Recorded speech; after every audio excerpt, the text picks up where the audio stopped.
투자의 참견 시간입니다. 오늘 토마토 투자클럽 서용한 전문가 만나보시죠. 안녕하십니까? 네, 안녕하십니까? 네, 조금 전에는 최근 6개월 사이의 종목의 수익률 가운데 수익률 상위 종목을 좀 봤고요. 오늘 시장에 대해서 좀 의견 확인해 보도록 하겠습니다. 서용한 전문가님, 지금 뭐 여러 가지 변수가 많은데 정리를 해보자면 일단 러시아 사태, 그리고 금리 인상, 또 코로나를 극복하면서 리오프닝으로 가는 이러한 이 세 가지 흐름이 될 것 같은데요. 이 가운데서 아무래도 뭐 시장 하면은 또 금리 변수가 제일 중요합니다. 지금 시장에서 좀 최악의 상황을 고려했을 때는 오일 쇼크 사태, 과거 오일 쇼크 사태 같은 오일 쇼크가 올 수 있다라고 예상을 하고 있는데요. 뭐 간밤에는 좀 급락세를 다시 나타내긴 했지만 이게 하락의 시작일지는 또 추이를 좀 더 체크를 해봐야 되겠죠. 과거 오일 쇼크 사태 이후에는 꼭 연준의 급격한 금리 인상이 있었습니다. 지금은 그러한 내용들이 나올 가능성이 얼마나 있다고 판단하실까요? 예, 저는 우선 그 오일 쇼크 같은 일은 없을 거라고 봅니다. 왜냐하면은 과거에 WTI 기준 가장 고가가 140달러 수준이었는데요, 배럴당.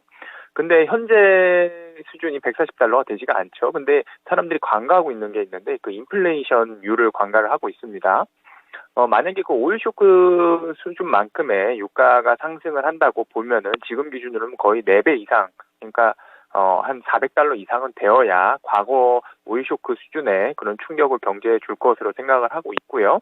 그리고 금리 인상 같은 경우도 과거처럼 크게 일어나지 않을 것이라고, 가속화되지 않을 것이라고 저는 보고 있습니다. 왜냐면은 우선은 뭐 연준의 스탠스가 뭐 그 2010년도 이후에 상당히 완화적인 것도 있겠지만서도 과거에 그 금리 인상을 급격하게 이루었던 폴 볼커라는 그 연준 의장이 있죠. 근데 폴 볼커가 자신의 회고록을 통해서 과거에 자신이 그 금리 인상을 너무 급격하게 해서 경기 침체를 불러왔다라는 그런 언급을 한 바가 있습니다. 그래서 파월에게 그렇게 금리 인상을 하지 말 것을 이렇게 우회적으로 한 적이 있는데요.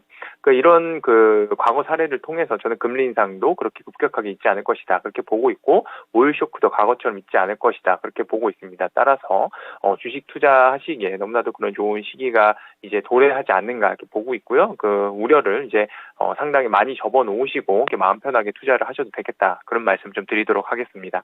네. 과거 같은 오일 쇼크가 일어나지 않는다는 가능성을 높게 보시는 건 원유의 공급처가 더 늘어날 수 있고 또 증산을 할 수 있는 여력이 있다, 이런 판단 때문이실까요? 예, 공급처도 그렇지만서도 일단 네. 인플레이션율을 제가 말씀드린 게 인플레이션만큼의 상승이 있어야지 그때 가서만 정말로 오일 쇼크급의 그런 문제가 생길 것이다라는 것이죠. 그리고 뭐 미국에서 비축유도 뭐 이렇게 지금 푼다는 얘기도 있고, 그리고 미국에서 그 적극적으로 이란 등 그런 기업 국가들과 협조를 하기 위해서 노력을 하고 있기 때문에 저는 과거와 같은 그런 충격은 없을 것이다, 그렇게 보고 있습니다. 네, 알겠습니다. 베네수엘라 쪽으로도 또 미국이 이야기를 하고 있고, 그리고 또 사우디 쪽은 뭐 미국의 연락을 받지 않는다는 얘기도 있었는데, 어쨌든 아랍에미리트 쪽에서 오펙 플러스 국가들에게 원유의 공급을 시사하는 그런 발언들도 나오고 있는 상황입니다. 이렇게 해서 유가가 간밤에 크게 급락을 했는데요. 자, 지금 시장 투자를 시작하기에도 또 더 투자하기에도 좋은 시점이 도래했다라고 판단해 주셨는데요. 그렇다면 어떤 이슈가 시장에서 또 중요하게 부각이 될지 오늘장 이슈의 참견 들어가 보겠습니다. 미국 전기차 시장의 성장, 2차 전지 섹터 성장 기대. 유가가 오르니까 실제로 피부로 와닿는 게 정말 주유소 가기가 겁난다는 생각이 드는데요. 뭐 앞으로 뭐 계속해서 환경을 위해서라도 전기차는 더 확대될 수밖에 없습니다. 시장에서 금리 인상 이벤트 때문에 성장 주식들이 그동안 좀 조정을 받다가 바닥을 잡아가는 모습을 최근 보여주고 있는 상황인데요. 다시 한번 전기차 이슈를 주목하자는 의견을 주시네요. 앞서서도 뭐 배터리 관련해서 이슈 중요하게 뭐 실리콘 음극재 그리고 각형 배터리 등등 짚어주셨는데요. 오늘은 미국의 전기차 시장 알아보도록 하겠습니다. 시장에서 뭐 유럽에 이어서 이제 미국이 주요한 전기차 시장이 된다는 점을 올해 주목하자 계속 얘기를 해왔었는데요. 최근의 추이들 좀 살펴보겠습니다. 어떻게 보십니까? 예, 그 트럼프 정부 시절에 그 미국의 전기차 시장이 그 다소간에 좀 소외를 받았었죠. 그러나 그 올해를 기점으로 해서 가파른 성장세를 보일 것으로 전망이 됩니다. 올해부터 지급될 그 전기차 보조금 확대와 그리고 미국인이 특히 좋아하는 픽업 트럭이 있죠. 픽업 트럭이 전기 차량으로 출시가 되기 때문에 이렇게 성장세를 기대를 하고 있는 것이죠. 전기차 판매량이 늘어나고 그리고 대당 배터리 탑재 용량 또한 커지면서 배터리의 수요는 더욱 가파르게 늘어날 것으로 전망이 됩니다. 국내 배터리 제조사들은 미국 시장 내에서 절대적인 점유율을 차지하고 있죠. 미국이 그 중국 배터리를 사용하기 꺼리기 때문인데요. 미국 시장의 성장으로 인해서 국내 배터리 관련 기업들의 수혜가 기대가 됩니다. 글로벌 금리 상승 우려와 더불어서 그 LG 에너지 솔루션 상장 그리고 차량용 반도체 부족 등의 이슈로 인해서 그동안 그 밸류에이션이 높아지면서 2차 전지 주식에 투자하는 것이 부담이 됐었는데요. 그러나 그 2차 전지 업종은 저는 재차 주목을 받을 것으로 기대를 합니다. 과거에 계속해서 투자를 하고 있죠. 투자를 했던 생산 시설들이 본격적으로 올해부터 가동이 되기 시작하면서 실적에 반영이 되는 시기가 이제 도래를 했고요. 2차 전지 산업의 핵심이 유럽 그리고 미국까지 확대되면서 추가적인 성장 모멘텀이 커지고 있는 그런 상황입니다. 최근에는 그 LFP 배터리가 상당히 부상하고 있죠. 국내 기업들은 아직 LFP 배터리를 본격적으로 생산을 하고 있지 않는데요. 그리고 또한 그 최근에 급등했던 그 원자재 가격, 특히 니켈 가격은 아주 크게 급등을 했죠. 이로 인해서 NCM 3원계 배터리에 대한 우려가 되게 커지면서 LFP 배터리가 배터리의 미래가 아닌가 하는 그런 의견들이 나오고 있습니다. 그러나 그 LFP 배터리는 낮은 배터리 용량과 그리고 추운 지역에서는 배터리의 잔량 확인이 정확히 되지가 않습니다. 잔량 확인이 정확히 되지 않아서 배터리가 금방 꺼져버리고 시동이 꺼져버리는 그런 치명적인 그런 약점이 있는데요. 이로 인해서 국내 하이니켈 중심의 배터리 업계에는 큰 걸림돌이 되지 않을 것으로 저는 이렇게 보고 있습니다. 덜 추운 곳이나 이거 LFP 배터리를 사용할 수 있는 지역에서는 세그멘트와 용도별로 각자 좀 유리한 시장에서 좀 사용을 달리하지 않을까 좀 그렇게 보고 있습니다. 중장기적으로는 그 원소재 고갈과 이에 따른 그 원가 상승의 우려는 계속되고 있는 상황인데요. 이 업스트림에 대한 안정적 공급망 구축이 중요 요인으로 앞으로 꼽히겠습니다. 다음과 같은 문제점을 해결한다면은 2차 전지 업종에서 그 관련 기업이 큰 폭의 상승을 기대할 수 있겠다고 말씀드릴 수 있겠는데요. 우선 그 원소재 수급 불균형이 전기차 생산에 병목 현상을 일으켰죠. 이것을 해결해야 되겠습니다. 그리고 광물 가격 상승으로 인해서 전기차 배터리 원가 부담이 이어지고 있고요. 그리고 전구체가 중국의 의존도가 높아지고 있는데요. 이러한 문제점들을 해결하는 기업들이 타 업체에 대비해서 경쟁 우위를 가지고 큰 폭의 성장을 기대해 볼 수 있겠고 관련된 기업들을 계속해서 한번 제가 찾아보도록 하겠습니다. 네, 알겠습니다. LG 에너지 솔루션, GM과 미국의 합작 공장을 설립하고요. 그리고 또 삼성 SDI도 스텔란티스와 미국의 배터리 셀 합작 공장을 만듭니다. 그리고 이런 배터리 셀 기업들이 미국 쪽에 진출을 하게 되면서 국내 기업들도 앞으로 커가는 미국 시장 내에서 소재 이런 기업들도 더 성장할 수 있겠다라는 이런 배경들, 또 LFP 배터리든 어쨌든 NCM 3원계 배터리든 이 원자재 가격 상승의 부담에 노출되어 있는 건 매한가지라는 생각도 또 말씀 들으니까 들게 되는데요. 자, 그러면 이런 좀 여러 가지 성장주라는 부담, 또 원가 부담이라는 부담까지 좀 놓여있던 이 섹터 중에서 어떤 종목을 먼저 선별해서 들어가는 게 좋을지 종목을 골라주시죠. 예, 그 LNF는 오늘 좀 말씀 좀 드려보도록 하겠습니다. 국내 그 대표적 그 양극재 제조 업체죠.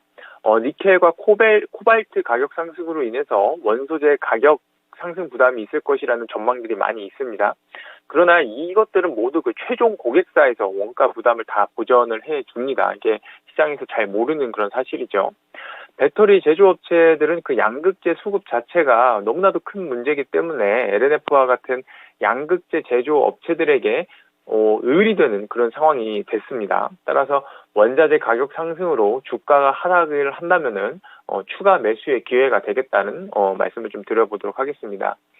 다만 그 원자재 가격이 향후에도 전혀 떨어지지 않는다고 하면은 계속해서 고공행진을 한다고 하면은 NCM 양극재 자체의 경쟁력 약화로 LNF를 포함한 양극재 관련 기업들이 모두 좋지 않은 그런 모습을 보여주겠죠. 그런 의미에서 가격 상승이 계속 유지된다고 하면은 그때는 그것을 좀 리스크로 작용을 하겠습니다. 그러나 그 가격이 오르면은 공급이 늘어나는 만큼 저는 향후에는 좀 가격이 좀 안정화될 것으로 기대가 되고요. 그러니까 니켈이나 코발트 가격이 오르면은 그 채굴지에서 더 많이 공급을 늘려서 가격을 좀 안정화시키겠죠. 그 동사는 또한 그 LFP 배터리 양극재 또한 개발 중에 있기 때문에 향후에 LFP 시장에서도 두각을 보일 것으로 그렇게 기대가 되고 있기 때문에 LNF 지금 시점에서도 봐도 좋겠고 좀 더 조정받아서 매수하시면 더 좋겠습니다. 특히나 지금 가격이 조금 원자재 가격들이 전반적으로 하락을 하니까 오늘 좀 상승이 크게 나오는데요. 지속적으로 좀 지켜보시면 좋겠다는 말씀 드리겠습니다. 네. 또 종목 한 가지 더 있으시죠? 예, 그 엔캠인데요. 그 국내 그 대표적 그 2차 전지 전해액 생산 기업이죠. 그 앞서 말씀드린 것처럼 그 전기차 시장이 급성장 중인데요. 그 전해액 캐파는 매우 그 부족한 상태입니다.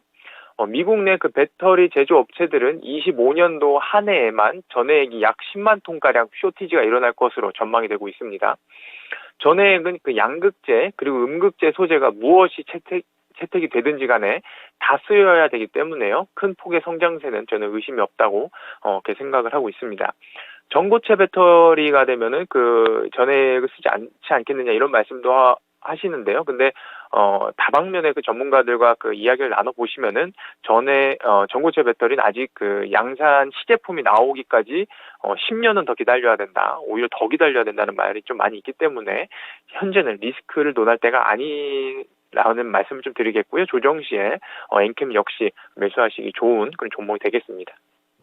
네, 알겠습니다. 배터리 관련주 가운데 양극재, LNF, 그리고 전해액 기업 엔캠까지 관심 있게 보자는 두 가지 종목 확인을 해봤습니다. 이어서 종목의 참견 들어가 보겠습니다. 오늘 어떤 종목일까요? 예, 오늘 그 이지라는 종목 좀 준비했습니다. 그 산화철을 생산하는 그런 기업이죠. 최근에 그 전방위적인 원자재 가격 상승으로 인해서 동사가 제조하는 산화철의 가격도 크게 상승을 했습니다. 이로 인해서 그 동사의 제품의 스프레드가 톤당 90만 원 이상으로 급상승을 했는데요. 코로나 이전 시대에는 그 스프레드가 30만 원 수준이었던 것과 비교하면 거의 3배 가까이 상승을 한 것이죠. 이로 인해서 그 동사의 실적도 아주 큰 폭으로 개선이 된 상황입니다. 그리고 IT 기기 품목이 많이 증가를 했죠. 스마트폰, VR 기기, 태블릿 PC, 그리고 전기 자동차에도 IT 기기가 많이 들어가기 때문에 이런 품목 증가로 인해서 산화철이 많이 쓰이고 있고요.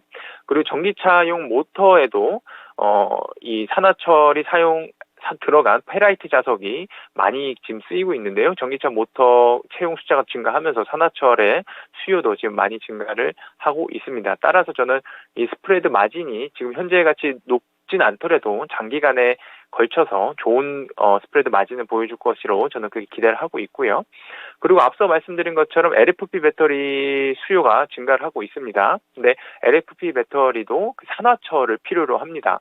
동사의 제품이 향후 그 LFP 배터리에 적용될 가능성이 있기 때문에 LFP 배터리 해당 기대감을 지금 가지고 있다고 말씀을 드릴 수가 있겠죠. 현재는 지금 동사의 제품이 쓰이고 있지는 않습니다. 만약에 그 동사의 산화철이 배터리용으로 앞으로도 사용되지 않는다 하더라도 LFP 양극재의 산화철이 이렇게 전 세계적인 공급이 LFP 배터리에 몰리면서 산화철이 전 세계적인 공급 쇼티지가 일어날 것으로 보고 있고, 그렇다고 하면 가격 상승이 있겠죠. 이 수혜를 좀 우회적으로 받을 것으로 저는 그렇게 기대를 하고 있습니다. 또한 그 동사는 그 자동차용 고체 수소 탱크용 소재 또한 개발을 하고 있는데요. 앞으로 신재생 발전이 많이 늘어난다고 하면은 풍력, 태양광 발전 등에도 쓰이는 수소 탱크에도 동사의 소재가 쓰일 것으로 적용이 확대가 될 것으로 그렇게 기대가 되고 있는 상황입니다. 당장에 뭐 주가가 뭐 급등할 것으로 생각을 해서 제가 추천드리는 것이 아니고 장기적으로 이런 성장 요소들이 많기 때문에 한번 지켜보시라는 의미로 오늘 좀 추천을 드리고요. 현재가로도 매수하시기 좋은 그런 구간으로 보이고 목표가는 14,000원 그리고 손절가는 1,200원 이렇게 말씀드리도록 하겠습니다. 네. 흥미로운 종목을 또 주셨네요. 이지입니다. 이지 같은 경우는 박근혜 전 대통령 관련 주식이기도 했고 지금 뭐 사실 소형주입니다. 그런데 실적이 최근에 턴어라운드 하는 변화를 보여주고 있고요. 산화철 분야의 전 세계 점유율 1위 기업이라고 지금 나오고 있는데 산화철이 배터리 소재로 쓰이면서 쇼티지 현상이 일어날 수 있다는 점 그리고 고체 수소 저장 소재를 개발하고 있다는 점 부각해 주셨네요. 오늘 분석 여기까지 들을게요. 예, 감사합니다. 네, 고맙습니다. 이지의 전략까지 투자의 참견이었습니다.